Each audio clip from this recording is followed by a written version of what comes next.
Allahabad high court की Lucknow bench ने बुधवार को उत्तर प्रदेश के परिषदीय स्कूलों की 69,000 सहायक अध्यापक भर्ती प्रक्रिया पर अंतरिम रोक लगा दी है।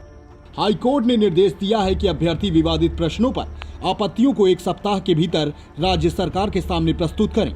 राज्य सरकार इन आपत्तियों को यूजीसी के पास भेजेगी। यूजीसी इन आपत्तियों का निस्तारण करेगी। अब मामले की अगली सुनवाई 12 जुलाई को होगी। याचियों ने शिक्षक भर्ती के लिए आयोजित लिखित परीक्षा के 13 सवालों पर सवाल उठाया था। याचियों का कहना है कि बेसिक शिक्षा विभाग ने जो आंसर की जारी की है उसमें उन सवालों के उत्तर कुछ और थे, जबकि एनसीईआरटी की किताबों में कुछ और दिया है। हाई कोर्ट ने 1 जून को इस मामले में अंतरिम राहत के बिंदु पर सुनवाई कर अपना आदेश सुरक्षित कर लिया था। बुधवार को जस्टिस आलोक माथुर की बेंच ने अपना आदेश सुनाते हुए शिक्षक भर्ती पर स्टे लगा दिया है। इसके साथ ही हाई कोर्ट ने 8 मई के बाद से भर्ती प्रक्रिया पर रोक दी है। इसमें उत्तरमाला, संशोधित उत्तरमाला, परिणाम, जिला विकल्प, जिला आवंटन, काउंसलिंग प्रक्रिया समेत सभी प्रक्रिया शून्य घोषित हो गई हैं। योगी सरकार को लगा झटका। उत्तर प्रदेश के परिषदीय स्कूलों के लिए 69,000 सहायक अध्यापक भर्ती में चयनितों के सभी जिलों में काउंसलिंग भी बुधवार को शुरू हो गई है। सभी जिलों में 3 से 6 जून तक काउंसलिंग के बाद संबंधित जिले से नियुक्ति पत्र भी जारी किए जाने हैं। ऐसे में इलाहाबाद हाई कोर्ट की लखनऊ बेंच का भर्ती प्रक्रिया पर स्टे लगाना सरकार और अभ्यर्थियों के लिए किसी बड़े झटके से कम नहीं है। योगी सरकार नियुक्तियां पूरी करने में बहुत तत्परता दिखा रही थी। सरकार का मानना था कि इस कोरोना काल में जल्द नियुक्तियां होने पर अनेकों अभ्यर्थियों को बहुत राहत मिलेगी।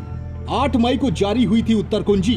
बता दें कि सोमवार को जस्टिस आलोक माथुर की बेंच ने इस मामले में दाखिल ऋषभ मिश्रा व अन्य समेत कई याचिकाओं पर एक साथ सुनवाई की थी। इस दौरान राज्य सरकार की ओर से महाधिवक्ता ने पक्ष रखा।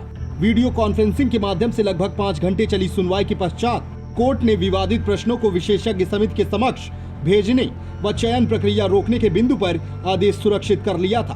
69,000 सहायक अध्यापक भर्ती में याचिकाकर्ताओं ने 8 मई को जारी उत्तर कुंजी में 13 सवालों के उत्तरों पर आपत्ति जताई है। याचियों का कहना है कि 4 उत्तर तो बिल्कुल गलत हैं। उनका कहना है कि आपत्ति के संबंध में सक्षम अधिकारियों द्वारा कोई कार्रवाई न करने पर याचिकाएं दाखिल की गई हैं। लिखित परीक्षा के 13 सवाल बने बाधा। परिषदीय स्कूलों के लिए 69,000 सहायक अध्यापक भर्ती के मामले में सरकार को झटका लगा है। योगी सरकार नियुक्तियां पूरी करने में बहुत तत्परता दिखा रही थी। सरकार का मानना था कि हम इस कोरोना काल में जल्द नियुक्तियां होने पर अनेकों अभ्यर्थियों को बहुत राहत देंगे। इस बीच लिखित परीक्षा में पूछे गए 13 प्रश्नों के उत्तर को लखनऊ खंडपीठ में चुनौती दी गई। शिक्षक भर्ती परीक्षा में इन सवालों के जवाब को लेकर कोर्ट ने भर्ती प्रक्रिया को फिलहाल स्थगित कर दिया है।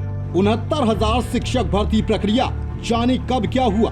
परिषदीय प्राथमिक विद्यालयों में 69,000 सहायक अध्यापकों की भर्ती के लिए 1 दिसंबर 2018 को शासनादेश जारी।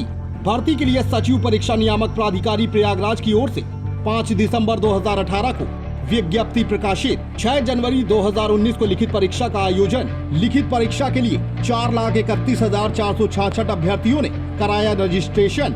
परीक्षा में शामिल हुए 4,09,530 अभ्यर्थी। 7 जनवरी 2019 को लिखित परीक्षा के उत्तीर्ण अंक के बारे में शासनादेश जारी। परीक्षा उत्तीर्ण करने के लिए सामान्य वर्ग के लिए 65% और आरक्षित वर्ग के लिए 60% अंक तय किए गए। शासनादेश को हाईकोर्ट में दी गई चुनौती। 29 मार्च 2019 को हाईकोर्ट के सामान्य वर्ग के लिए 45% और आरक्षित वर्ग के लिए 40% उत्तीर्ण अंक तय किया। इस फैसले के खिलाफ राज्य सरकार ने हाईकोर्ट में विशेष अपील दाखिल की। विशेष अपील की सुनवाई करते हुए हाईकोर्ट ने 6 मई 2020 को राज्य सरकार के पक्ष में फैसला सुनाया और 3 महीने में भर्ती प्रक्रिया पूरी करने के आदेश दिए।